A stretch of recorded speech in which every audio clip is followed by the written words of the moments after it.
আবারও গাঁজাসহ এক যুবককে আটক করল আগরতলা রেলওয়ে স্টেশনের জিআরপি থানার পুলিশ। ধৃত যুবকের নাম রাহুল দে।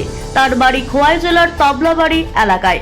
বৃহস্পতিবার আগরতলা রেলওয়ে স্টেশনের জিআরপি থানার ওসি তাপস দাস সংবাদ মাধ্যমকে জানান, আগরতলা রেলওয়ে স্টেশনে রুটিন তল্লাশি অভিযান চালায় জিআরপি এবং আরপিএফ এর যৌথ পুলিশ বাহিনী। অভিযানকালে সন্দেহভাজনভাবে এক যুবককে আটক করে পুলিশ। তাকে তল্লাশি চালালে 41 কেজি গাঁজা উদ্ধার করা হয়। ধৃত যুবক আগরতলা থেকে গাঁজা নিয়ে আসামের শিলচরগামী ট্রেনে করে বহিরাজ্যে যাওয়ার পরিকল্পনায় ছিল। এদিন ওসি তাপস দাস জানান, ধৃত যুবককে পুলিশ রিমান্ডের আবেদন জানিয়ে আদালতে তোলা হবে। বিকালে আমরা একজনকে গ্রেফতার করেছি। ওর সঙ্গে 41 কেজি ড্রাই গাঞ্জা পাওয়া গেছে, দুটা ট্রলি ব্যাগ এবং একটা পিট্টু ব্যাগ। তো যথারীতি সে নাম বলে রাহুল দে, বাবার নাম তপন দে, বাড়ি তবলাবাড়ি, এটা খোয়াই থানার আন্ডারে, খোয়াই ডিস্ট্রিক্টে।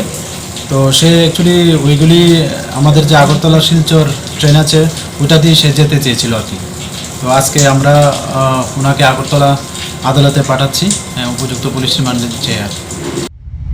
Siri TV, channel for news and entertainment.